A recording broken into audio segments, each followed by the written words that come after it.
Hello, good morning everyone. Today's our topic is pressure. इससे previous video में हमने forces के बारे में पढ़ा था, टाइप्स ऑफ फोर्सेस के बारे में पढ़ा था। आज का हमारा टॉपिक है प्रेशर। और जो प्रेशर होता है ये फोर्स से ही रिलेटेड टॉपिक है, तो इसको समझने के लिए आइए हम देखते पहले कि इसको प्रेशर को हम समझेंगे कैसे, फिर इसकी डिफिनेशन पे आते हैं। Pressure is equal to force upon area.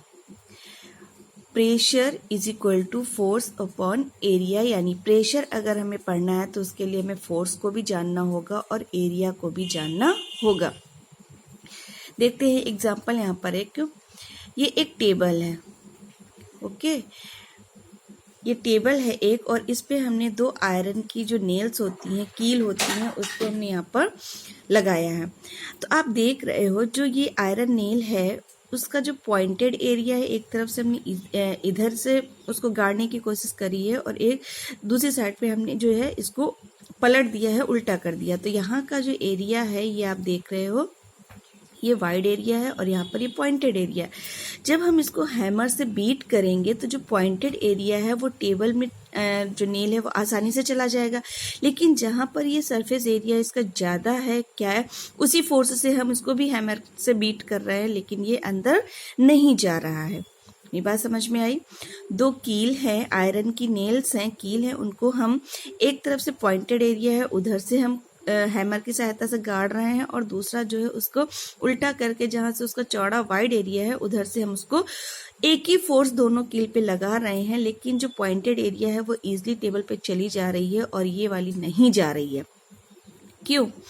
ये डिपेंड करता है ये एरिया जो है। ठीक है, अभी मैंने बताया pressure is equal to force upon area. दोनों ही नेल पर हम सेम फोर्स अप्लाई कर रहे हैं, लेकिन जहां पर एरिया कम है वो नेल्स इजीली चली जा रही है, लेकिन जहां पर एरिया ज़्यादा है वो नहीं जा रही है। ओके, तो एरिया कम होगा, प्रेशर कितना होगा? ज़्यादा होगा। एरिया कम, प्रेशर ज़्यादा, एरिया ज़्यादा, लेस प्रेशर। आ रही बात समझ में? तो कहने का मतलब जो फोर्स जो प्रेशर होता है वो किस पर डिपेंड करता है? एरिया पर डिपेंड करता है। इसके अलावा हम आपको और एग्जांपल बता दें, जैसे नाइफ है। नाइफ में आपने देखा होगा एक साइड शार्प होती है और एक साइड कैसी होती है? ब्लंट होती है। अगर हम शार्प साइड से वेजिटेबल को कट करते हैं तो इजीली कट कर ले जाते हैं, लेकिन अगर ब्लंट साइड से हम कट करें तो नहीं कर पाते हैं। क्यों? It depends upon surface area. जो शार्प साइड है वहाँ का एरिया क्या है? कम है, इसलिए हम इजीली कट कर पाते हैं, और ब्लंट साइड का जो एरिया है वो कैसा है? सरफेस एरिया ज़्यादा है, जिसकी वजह से हम आसानी से कट नहीं कर पाते हैं। नेक्स्ट एग्जांपल और देख लेते हैं। आपका स्कूल बैग की जो स्ट्रिप्स होती है वो वाइड होती है wide.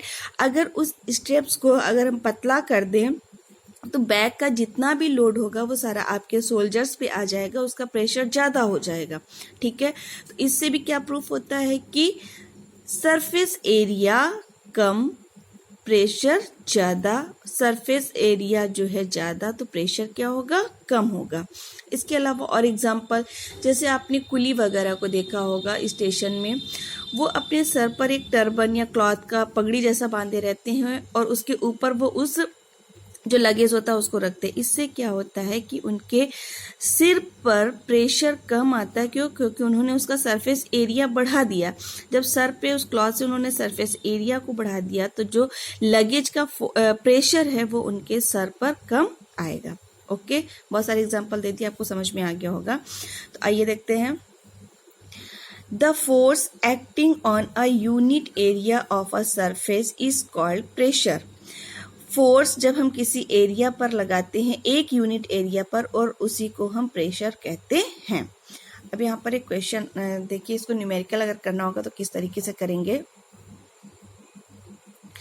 A force of 100 Newton is applied to an object of area 2 meter square. Calculate the pressure. Force दे रहा है यहाँ पर, फोर्स 100 न्यूटन। बल की जो फोर्स होता है उसका मीन्स होता है बल, और उसकी जो यूनिट होती है वो न्यूटन होती है। तो force is equal to 100 newton. Area जो दिया हुआ है वो 2 मीटर स्क्वायर दिया है, और आपको प्रेशर निकालना है। Formula pressure is equal to force upon area, हमने वैल्यू पुट करी और आंसर हमारा आ गया 15 न्यूटन पर मीटर स्क्वायर। ओके